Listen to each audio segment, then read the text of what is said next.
Her mother had 3 days, maybe less. The pharmacy wouldn't accept promises anymore, only cash. Cash Adais didn't have. As she scrubbed the marble floors of the mansion at midnight, her phone buzzed with another message from the hospital. Patient condition critical. Medication required immediately. Her hands trembled over the bucket of soapy water. She had nowhere left to turn, no one left to ask. The man who owned this house, Obi Okafor, was known throughout Lagos as the most ruthless businessman in the pharmaceutical industry. Ironically, the very industry that could save her mother but wouldn't. He'd fired 3 workers this month alone for minor mistakes. And now, as silent tears fell into the cleaning water, she whispered a prayer her mother taught her, not knowing that the man himself stood in the shadowed hallway, listening to every desperate word she spoke into the darkness. The grandfather clock in the hallway struck midnight as Adaize Nwachukwu squeezed excess water from her cleaning rag. Her knees ached from hours of scrubbing, but she couldn't stop. Not when stopping meant thinking about the hospital bill sitting in her bag like a death sentence. The Okafor mansion in Ikoyi seemed to stretch endlessly around her, each gleaming surface a reminder of wealth she'd never touch. Before continuing, if stories like this move you, where ordinary people face extraordinary challenges, tap that like button and subscribe. You won't want to miss what happens next. She reached for her phone during her break, reading the message again. Your mother's condition has deteriorated. The medication we discussed costs N450,000. Without it, we can only make her comfortable. 450,000 naira. She made N45,000 monthly. Even if she didn't eat, didn't sleep, worked 3 jobs, it wouldn't be enough. I'll get your medicine, Mama, she whispered to her phone, her voice cracking. I promise you. I'll find a way. She didn't notice the tall figure, standing motionless in the darkened hallway, watching her through the reflection in the window glass.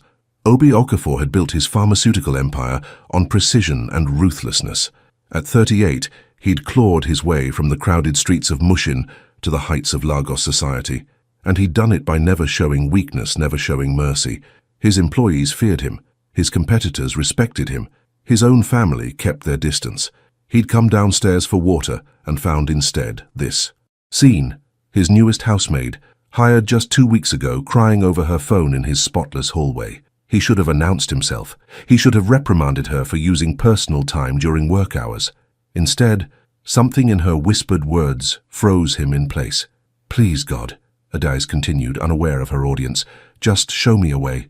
She's all I have left. Papa died because we couldn't afford his treatment. I can't lose her too. I can't. Obi felt an unfamiliar tightness in his chest. His own mother had died when he was 16, from a treatable condition because they'd lived in a slum where medicine was a luxury. He'd built his company partly as revenge against that helplessness, flooding the market with affordable generics that undercut the expensive foreign brands. But somewhere along the way, revenge had turned to profit, and profit had made him forget why he'd started. He stepped back silently, retreating to his study.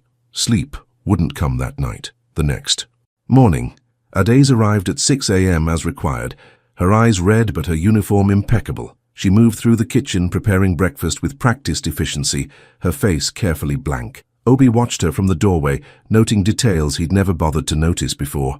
The way she winced when she bent down, suggesting back pain from extra work elsewhere. The careful way she rationed the staff food, likely sending her portion home. The glance she gave her silent phone every few minutes, waiting for news.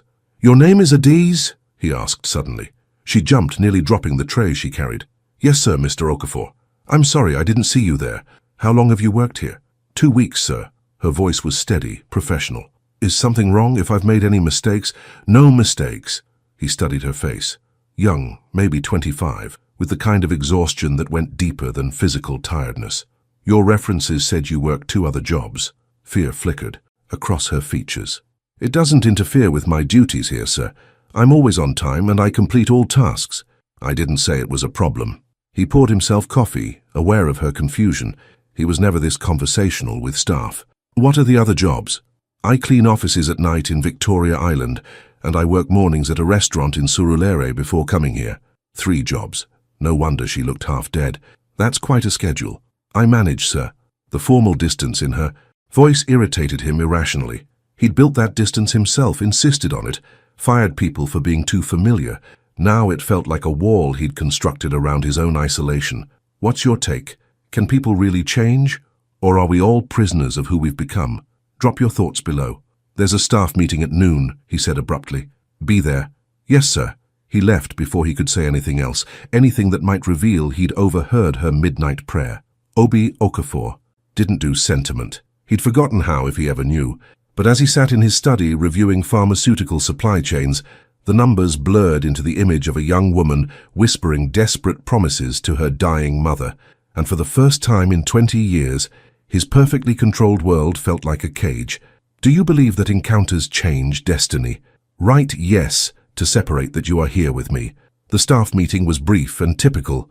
Obi's assistant reviewed housekeeping standards while the housemaids and drivers stood in respectful silence. Adazi positioned herself at the back, trying to be invisible. She'd learned quickly that Mr. Okafor valued efficiency over personality, silence over chatter. The less he noticed you, the safer your job. One more thing. Obi's voice cut through the room as the meeting was ending. Adazi Nwachukwu remained behind. Her heart dropped. This was it. Somehow he'd found out about her mother, about the hospital, about how distracted she'd been. 3 jobs weren't enough if she lost this one. She stood frozen as the other staff filed out, their curious glances burning into her back. When they were alone, Obi gestured to a chair. Sit. I prefer to stand, sir. Protocol dictated. Staff didn't sit in the employer's presence unless commanded. I'm commanding. Sit. She sat, hands clenched in her lap, preparing for dismissal. I need someone for a special project, he began, his tone businesslike. It requires discretion, dedication, and someone with a motivation. I don't understand, sir. My mother died when I was 16. Malaria, complicated by anemia. We couldn't afford the treatment. He said it without emotion, as if reciting someone else's biography. I built Okafor Pharmaceuticals to prevent that. Somewhere along the way I lost sight of that mission. Adazi didn't dare respond, confused about where this was leading. I'm establishing a foundation, he continued. Free medication for families who can't afford treatment, not charity. A systematic program with partnerships across Lagos hospitals. I need someone to help coordinate it. Someone who understands what it's like to watch families suffer because of money. Hope flared in her chest before logic crushed it. Sir, I'm just a housemaid. I have no education for such work. Can you read and write? Yes, but can you talk to people, understand their needs? I suppose. Do you know what it's like to choose between food and medicine? The question hit like a physical blow. Yes, she whispered. Then you're qualified. He slid a folder across the desk. The position pays N200,000 monthly. You'll work directly with me, handling applications, coordinating with hospitals, managing distribution. You'll start immediately. 200,000 naira. More than 4 times what she made from all 3 jobs combined. Enough for her mother's treatment, enough for rent, enough to breathe. It was impossible. Why me? The question escaped before she could stop it. Sir, there must be hundreds of better qualified, because last night I heard you promise your mother you'd find medicine. His dark eyes met hers directly, and I heard myself, 22 years ago, making the same promise to mine. I failed. I'm giving you the chance I didn't have. If you've ever been given a second chance by someone unexpected, share your story in the comments. Sometimes strangers see us clearer than anyone else. Tears burned. Hadaisi's eyes. I don't know what to say. Say yes or no, I don't have time for sentiment. But it was sentiment, she realized. This cold, ruthless man who fired people for arriving 2 minutes late was offering her salvation because he'd once stood where she stood now. The recognition created a strange intimacy in the formal office. Yes, she said quietly. Thank you, sir. I won't let you down. You'll call me Obi during work hours. We'll be working closely. He handed her a second paper. This is an advance on your first month's salary. Take it to whatever hospital is treating your mother. I've included a letter on company letterhead. Most hospitals give us professional courtesy. The check was for 500,000 naira. Her hands shook, holding it. Sir Obi, this is too much. I can't. You can and you will. Consider it an interest-free loan if it makes you feel better. Deduct it from your salary over time. He stood, signaling the meeting's end. Report tomorrow at 8. Asm, wear professional clothes, not your uniform. We have hospitals to visit. Adais stood on shaking legs. I don't have professional clothes. For the first time, something that might have been humor flickered across his stern face. Then use some of that advance to buy them. I can't have my foundation coordinator looking like a housemaid. I was a housemaid this morning. This morning you were. Tomorrow you're someone else. He returned to his computer, dismissing her. Don't be late. Hate lateness. She reached the door before his voice stopped her. A daze. Yes? Your mother. What medication does she need? Chemotherapy drugs. Stage 3 breast cancer. The hospital said without treatment. Her voice broke. He wrote something down. I'll have my procurement manager contact the hospital directly. We'll ensure they have everything needed. I can't possibly repay. Then don't. Just help me build something that matters. His eyes held an intensity that made her breath catch. My mother's name was Chinwe. When you take applications at the hospitals, remember her. Remember your mother. Remember every person who died, because poverty is treated as a crime. I will, she promised. Walking out of that mansion, check clutched in her hand, a daze felt like she'd stepped into someone else's life. Yesterday she'd been scrubbing floors at midnight, whispering prayers into darkness. Today, she had a career, a future, and a chance to save her mother. And she had an enigmatic boss who hid an ocean of pain behind walls of ice. If you believe in encounters that change everything, write, I believe. 3 weeks into her new position, Adaizi discovered that working closely with Obi Okafor was like negotiating with a brilliantly programmed machine that occasionally glitched into humanity. He was exacting, demanding, and absolutely intolerant of inefficiency. He was also, she was learning, more compassionate than he'd ever admit. This application is incomplete, he said, sliding paperwork across his desk. They were in his private office reviewing foundation cases, as they did every morning. The family claims emergency need but hasn't provided medical documentation. The father can't read, Adaize explained. I spoke with him yesterday. His daughter has meningitis, the hospital confirmed by phone. He doesn't understand the paperwork system. Then help him understand. We can't approve applications without proper documentation. It opens us to fraud. He's watching his 8-year-old daughter die, Obi. He doesn't care about fraud prevention. He cares that we're his last hope. Their eyes locked across the desk. These small battles had become routine. His insistence on protocol versus her understanding of desperate circumstances. Usually he won. This time something in her voice made him pause. You went to see them in person. Yesterday evening. They live in Ajagunle, in one room with 6 children. The girl was burning with fever on a mat on the floor. The hospital won't admit her without an 80,000 deposit. Have you ever had to fight bureaucracy during a crisis?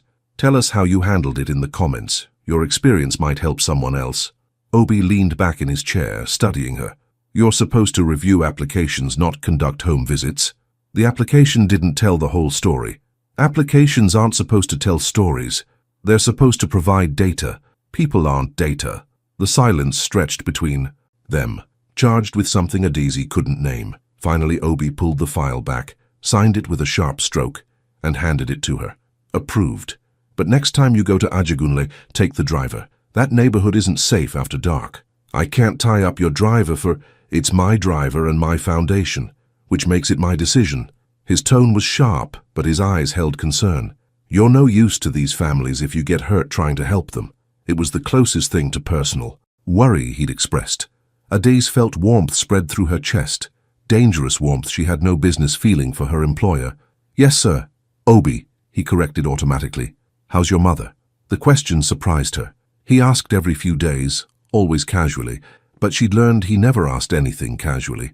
She's responding well to treatment. The doctors are optimistic. Something softened in his expression, so briefly she might have imagined it. Good. They worked in companionable silence for the next hour, the Lagos morning heat building outside while the air conditioning hummed. Adaize had learned his rhythms: black coffee at 10 a.m., phone calls until 11, strategy sessions before lunch. She'd learned his tells too, the way he rubbed his temple when frustrated, the almost imperceptible smile when an application came from a family he could help, the darkness that crossed his face whenever someone mentioned his mother. Tell me something, he said suddenly, breaking their work focus. Why did you stay in Lagos?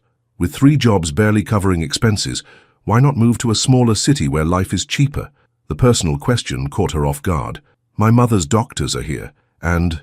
She hesitated. And Lagos is where things happen, where people like me can become people like you, if we work hard enough. People like me. His laugh held no humor. You think being me is an aspiration?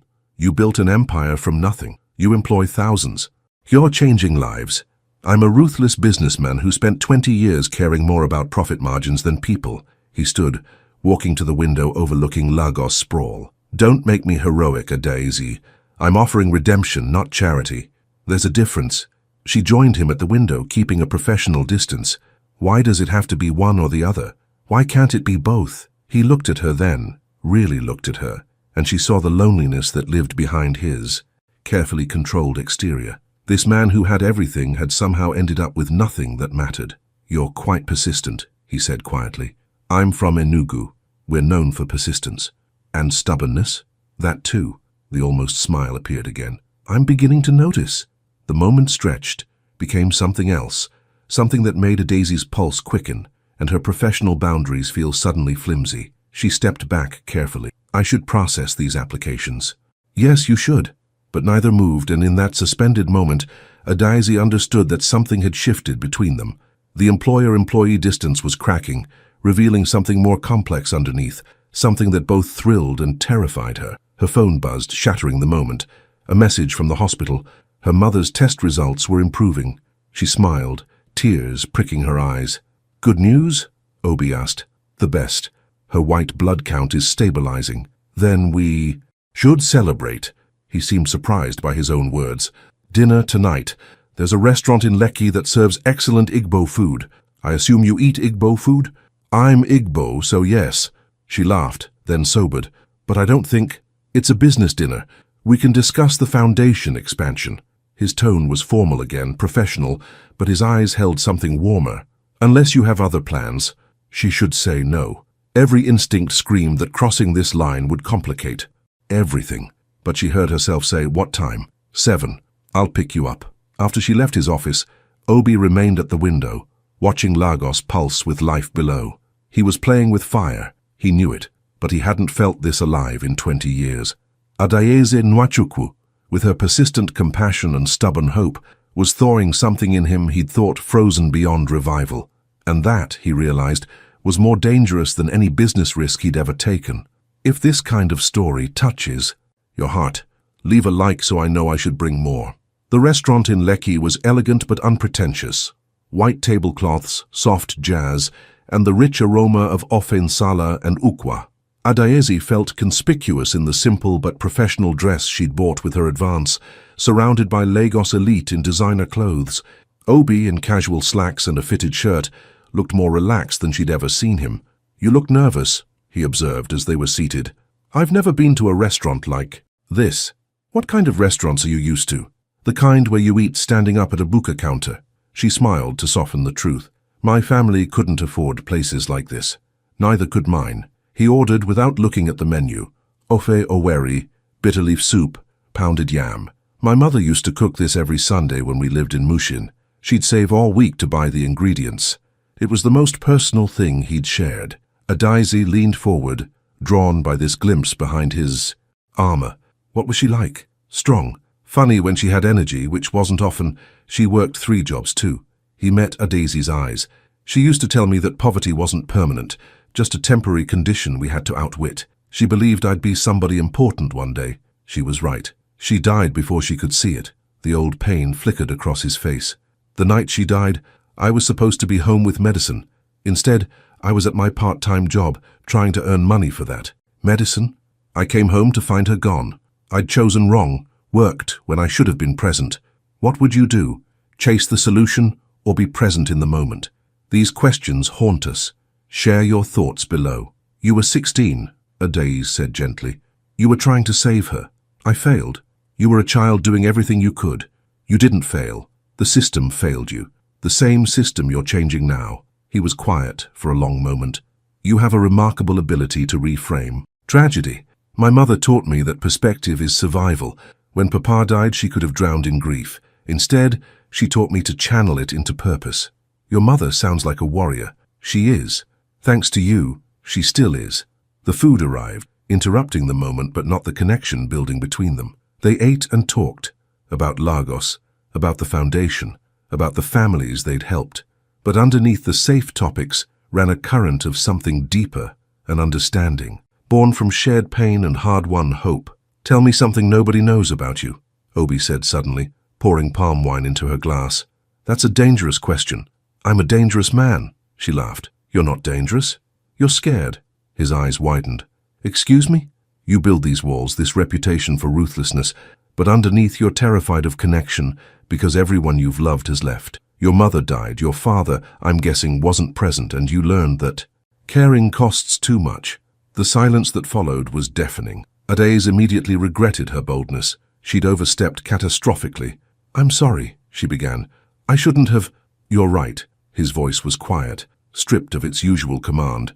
My father left when I was 10. He said poverty was beneath him, that he'd married down by choosing my mother. He left us with nothing and never looked back. I learned early that people leave when things get hard. Not everyone leaves. Everyone I've let close has. He met her eyes. Which is why I stopped letting people close. That sounds lonely. It's safe. Safe isn't living. It's just existing. The words hung between them, heavy with implication. Obi reached across the table, covering her hand with his. The first time he'd touched her beyond professional necessity. His palm was warm, slightly rough, achingly gentle. You're dangerous too, Adaze Nwachukwu. You make me want things I swore off decades ago. Her heart hammered. What things? Connection, trust, the possibility that maybe not everyone leaves. He withdrew his hand slowly. But I'm your employer. You work for me. This conversation shouldn't be happening. No, she agreed. It shouldn't. But neither moved to end it. They sat in that charged space, the restaurant noise fading to background hum, the world narrowing to just the two of them, and the dangerous truth building between them. I should take you home, Obi said finally. Yes, you should. In the car, Lagos lights streamed past in blurs of gold and red. The driver navigated traffic silently, while Adaze and Obi sat in the back, carefully not touching, hyper-aware of every breath and movement. This can't happen, Obi said quietly. I'm your employer. The power dynamic, I know. If anyone found out, I know. It would compromise everything we're building. I know. She turned to him. But knowing doesn't make it less real. He looked at her with such raw longing that her breath caught. No, it doesn't. When they reached her modest apartment building in Surulere, he walked her to the door, unnecessary and completely necessary. Under the dim corridor light, they stood facing each other, the line between professional and personal completely erased. Thank you for dinner, Adaze whispered. Thank you for seeing me. His hand came up, cupping her face with devastating gentleness. For seeing past the walls to whoever is underneath. She leaned into his touch. He's not as scary as he thinks. He's terrified. Obi's thumb brushed her cheek, but less so when you're around. He leaned down slowly, giving her time to pull back, to remember all the reasons this was impossible. Instead, she rose on her toes, closing the distance, and when their lips met it felt like coming home and jumping off a cliff simultaneously. The kiss was gentle, exploratory, weighted with all the words they couldn't say. When they finally pulled apart, both were breathing hard. This is a terrible idea, Obi said against her forehead. The worst. I'm still your employer. I'm aware. We should forget this happened. Absolutely. She smiled. Are you going to? Not a chance. He kissed her once more, briefly, then stepped back firmly. But we need to be smart about this, professional at work. No one can know. Not yet. The foundation is too important to risk with scandal. Agreed. I'll see you tomorrow. 8 a.m. I'm never late. He smiled, a real smile that transformed his usually stern face. I know, it's one of the many things I've noticed about you. Watching his car drive away, Adaze leaned against her door, hand pressed to her still tingling lips. She was falling for her boss, the most complicated, guarded, impossible man she'd ever met. Every rational part of her brain screamed that this would end in heartbreak, but her heart, rebellious and hopeful, whispered that maybe, just maybe, some risks were worth taking. Which phrase from this story stayed with you? Write it down. I want to experience it with you. Months later, the Chinwe Okafor Foundation had processed over 3,000 applications and provided medication to families across Lagos. Adaze had grown into her role, confident now in ways she'd never been as a housemaid scrubbing floors at midnight.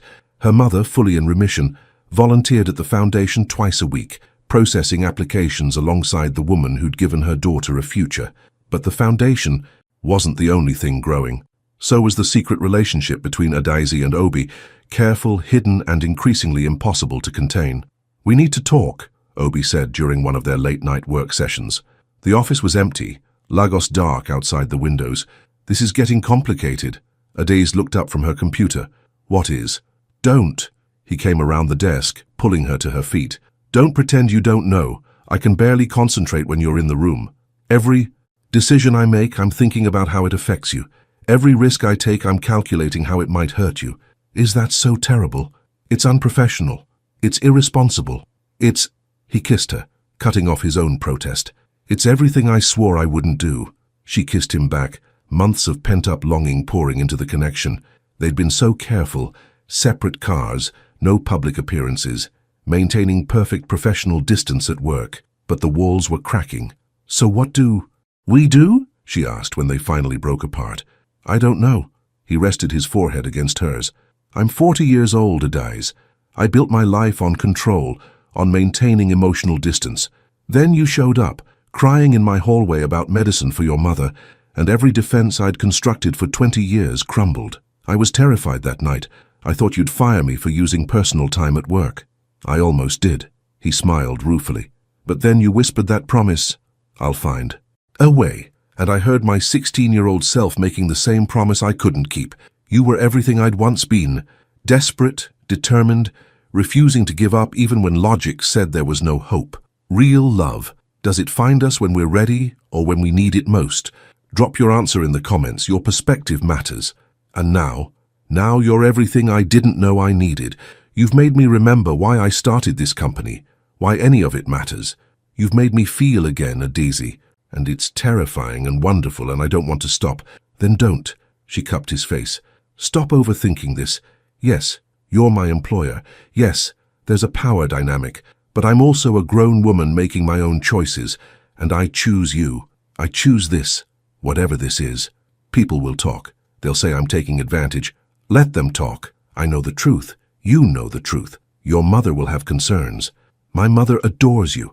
She thinks you walk on water for saving her life. The board might object." "Obi," she kissed him quiet.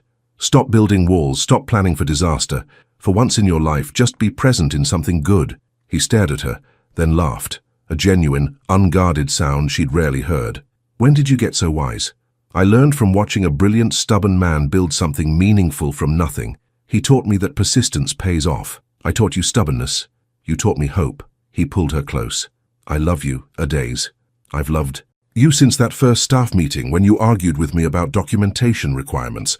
You were terrified but unbending, compassionate but sharp. And I realized I'd finally met someone who could challenge me. I love you too, even though you're impossible and demanding and have the emotional availability of a locked vault." "Had," he corrected. Past tense. "You picked that lock." They stood in the quiet office, holding each other, the city sprawling below them. Two people from vastly different worlds who'd found common ground in shared pain and mutual purpose. It wasn't a fairy tale. It was better. It was real, complicated, and worth fighting for. "So what now?" Adaise asked. "Now we stop hiding." Obi's decision was made, characteristic, swift, and absolute. "Tomorrow I'm announcing to the board that you've been promoted to Foundation Director, which you earned through excellent work. And separately, privately, I'm telling them about our relationship and recusing myself from any employment decisions involving you." "Obi, you don't have to." "Yes, I do. I won't compromise your professional accomplishments by hiding our relationship. You've earned every success through your own merit. Anyone who suggests otherwise will answer to me." She smiled. "My ruthless businessman." "Your ruthless businessman," he agreed, "who is occasionally capable of sentiment when properly motivated. I've noticed." He kissed her again, slow and deep, a promise and a beginning. When they finally left the office that night, they left together. No more separate cars, no more hiding. They walked into the Lagos night, hand in hand. Two people who'd learned that sometimes the most unexpected connections become the most necessary ones. 3 months later, at the Foundation's 1-year anniversary gala, Obi took the stage with Adaise beside him. They'd helped over 8,000 families, provided millions in medication, and built partnerships with 30 hospitals. But his speech wasn't about statistics. "A year ago, I overheard someone making a desperate promise in the darkness," he began. She promised her dying mother she'd find medicine, even though she had no idea how. That promise, that desperate determination, reminded me why I'd started this company. It reminded me that behind every application, every request, is a person making that same promise to someone they love. He turned to Adaze. This foundation exists because one woman refused to give up, and in her refusal, she saved more than her mother. She saved me from becoming someone who'd forgotten why any of this matters. Adaze Nwachukwu is our foundation director, and separately, personally, she's the person who taught me that walls built for protection can become prisons if we're not careful. The room erupted in applause. Adaze's mother, healthy and radiant, cried in the front row, and Obi Okafor, Lagos's most ruthless businessman, smiled at the woman who'd transformed his life through the simple act of whispering a prayer in the darkness. Because sometimes salvation comes not from grand gestures, but from ordinary people refusing to give up, from unexpected connections that challenge everything we thought we knew about love, redemption, and the courage to be seen. And sometimes, late at night in a mansion in Ikoyi, a lonely man hears a desperate prayer and recognizes himself in it, and that recognition becomes the beginning of everything that matters. Something changed in them both that night, but their story isn't the only one where lives transformed in unexpected ways. There's another story waiting for you, one that might surprise you even more. The next video holds secrets about choices, sacrifices, and chances that come only once. Will you discover what happens when fate tests the boundaries of what we think is possible? Click now, because some stories choose you, and this one might be calling your name. Don't let curiosity go unanswered.